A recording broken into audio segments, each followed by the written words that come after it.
Hi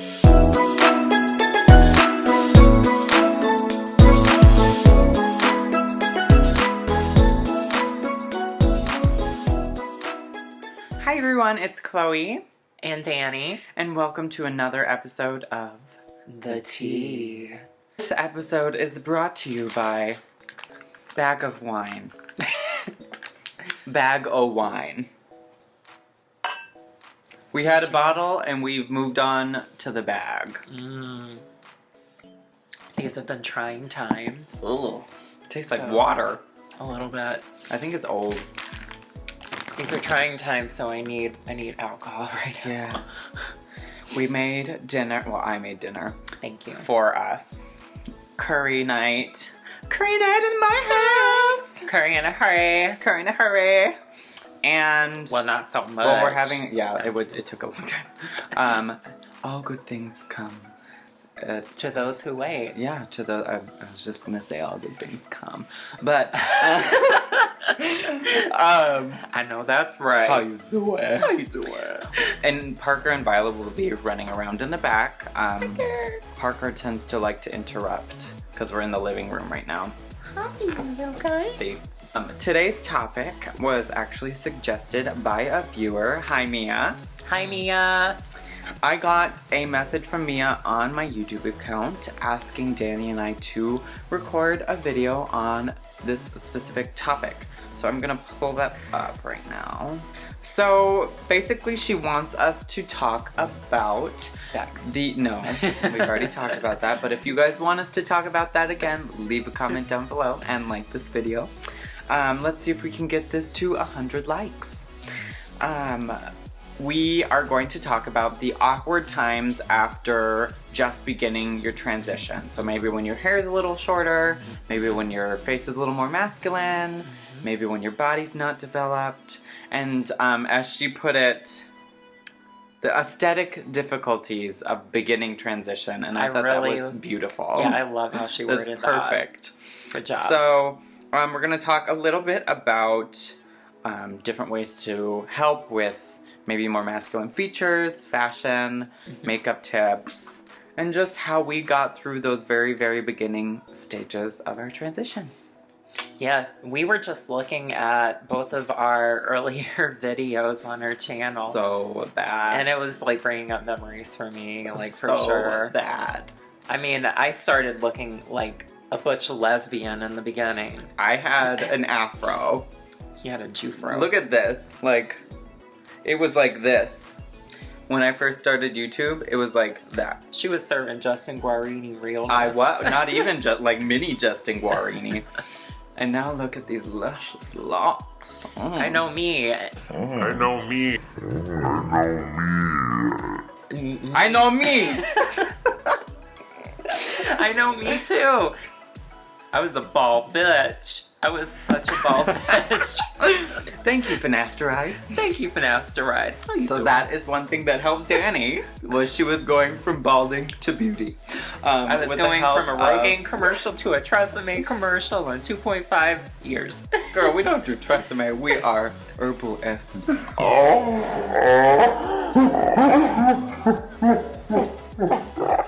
If you go to some of my very, very beginning videos, you can see I started recording when I was still presenting male, but during those times I started dressing a little bit more androgynous. Yeah. I started wearing clothing that is not necessarily more feminine, just kind of not like gendered clothing. Gender neutral. Gender neutral clothing.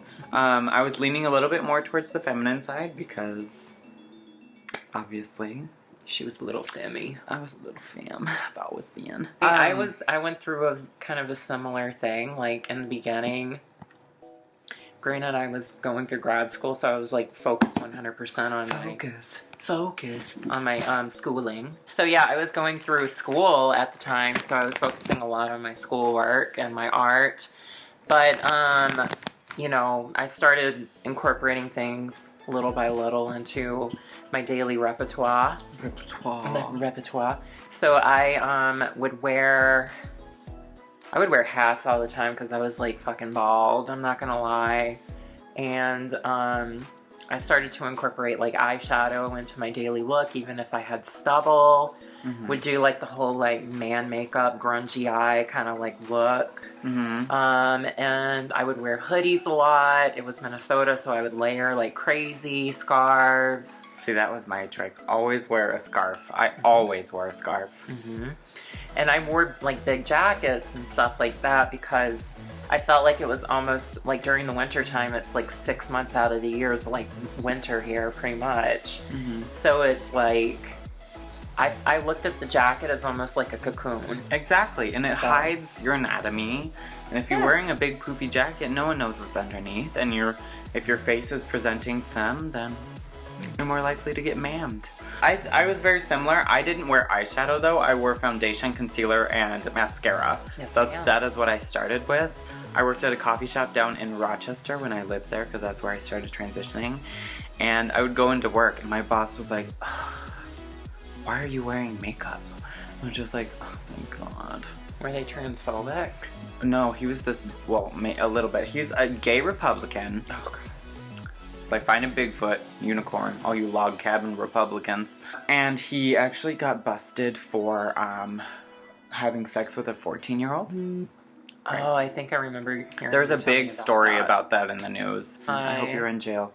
But he always like gave me shit for it. So, and what's funny is that once, probably like 2 months after I was on hormones, I was still living in Rochester. And I was working, and I was wearing a tighter. It was very similar to this shirt. Were you budding? And I had like, yeah. You were budding. A couple of my clients were like, are you gaining weight, or like why do you look like you have boobs? Because I'm growing them, you And idiot. then like those few people who asked me, I told them that I started hormones. What were their reactions? Oh, it was awesome. Okay. I don't know if you watched this, but hi Fareed. Fareed was one of my greatest customers at our coffee shop. He now lives in Houston. I went out with him a couple times when I went home. Oh, wow. Yeah, so hi. But he's actually the first person who asked me about it. So, okay, so he saw you like 3 months into it, and now you saw him recently. I saw him a year ago on St. Patrick's Day, and we went out. What did he think of the difference? He was surprised. Like when he saw me, he was definitely taken aback. Especially when we went to this one gay bar, and this man who was with all of his gay friends, really tall, tattooed, just gorgeous man. And he told one of his gay friends to talk to me. And he said, the gay friend came up to me and was like, are you single? And I was like, yeah, at the time I was. And he was like, well, my friend is really interested in you over there. And he goes, oh, okay. And I was like, oh, really? He's absolutely gorgeous. And then he goes over and talks to his friend and comes back to me and he goes, he wants to take you home and have sex with you tonight. Yes, ma'am. And I said, oh, really? And I said, and he knows that I'm trans? And he goes, oh. No, he doesn't. That complicates things. That changed after that. We didn't. I mean, he still talked to me, but he wasn't interested in that. Anyways, we're diverging. But yeah, I think we both kind of had a similar way of getting people used to kind of like an gender being androgynous, in the gender middle, fluid kind of presentation. Yeah. And once I started presenting female, I was always in a maxi dress all the time. Always. Maxi dresses are pretty amazing. I honestly think that is like, especially if you get something with like an umpire waist where it sits right below your chest, and it just takes your body and it makes it kind of a uniform shape. And I think I wore fedoras for a little bit in the summer. Cute. Fedoras and like drop earrings for a while. So that was fun. I don't know, makeup was always fun to me. I know a lot of people ask about like makeup from both of us, and it's complicated, especially if you haven't been doing it. I mean, I've been a drag queen for 5 years now. And she's been doing makeup forever. Yeah, I was like into makeup even before I transitioned when I was back in South Carolina. Me too. In high school, I remember doing an art project about male to female transformation. That's when I first came out to a couple of Foreshadowing. my best friends, actually. I came out to my brother when I was 17, and I came out to three of my best friends in high school when I was 18. And I just didn't do anything about it until... After I graduated from college, I came out to a number of my good friends in college at the time. So, like, a handful of people, and they were all really supportive, and they were like, bitch, I can totally see you as a woman, like... The moment that I met you, like, I thought that you were a butch lesbian. Oh, God. Oh, and I think something, too, that we both... Well, I don't know if you did this, but as far as, like, aesthetics and clothing go, belts, like waist belts, are your best friend. If you have kind of a more boxy shape, like... most people starting transition do, unless you're just naturally curvy, which then, fuck you. Belts are your best friend. Oh, and also, if you're wearing a shirt kind of like this, and you have broad shoulders, like a wider strap, on anything will make your shoulders look a little bit smaller. A good bra. I see so many trans girls wearing, like, really, really itty-bitty bras that you can just tell, that it's like someone with a flat chest and a bra. And that's fine. That's not a problem. I just didn't do that when I was starting, and this is about what we did when we were starting. I always had a little bit of, like, chest tissue even before I started transition. Yeah, me too. Because I was fat in high school, or fat in middle school. Hey, girls. That's what we get. We got good titties and good ass because of that. When I went to go get a bra, I was lucky enough that I had some tissue to push up with an extreme push-up bra. So what I would do is I got the bombshell bra in a double A, which is the smallest cup size you can buy, and it adds 2 cup sizes to your chest. So I went from, like, being nearly flat-chested to about a B, which was helpful, and especially because the padding is, like, that thick. Oh, wow. And it goes, and most of it is concentrated, like, under here. Yeah. So it pushes all of your tissue up and together. So it actually does give you some of the illusion of cleavage. I would, actually just take a smaller bra than I could wear. Yeah. And stuff it with socks. Well, that too. Or if you naturally have some chest tissue, you can take a smaller bra than you would normally wear and then layer on another bra. We have a friend who layers bras, and she does have a decent sized chest, but it just makes them look a lot bigger and fuller. And I think one thing too that I know I was guilty of starting transition is just layering on the makeup. I thought, you know, I'm a woman now, I'm gonna put pounds of makeup on. And it's just like, I realized that if I wanted to be passable, which was my goal at the very beginning of transition, that I might have to tone back on the makeup. Yeah. And I mean, that's a certainly necessary thing, I guess, if you have some things that you need to cover, like a 5 o'clock shadow. Which I definitely had. I had a little bit of one too. I mean, most of my facial hair is like toned either gray, blonde, or red, which has made hair removal for me so difficult. I'm still going through it. See, I have black.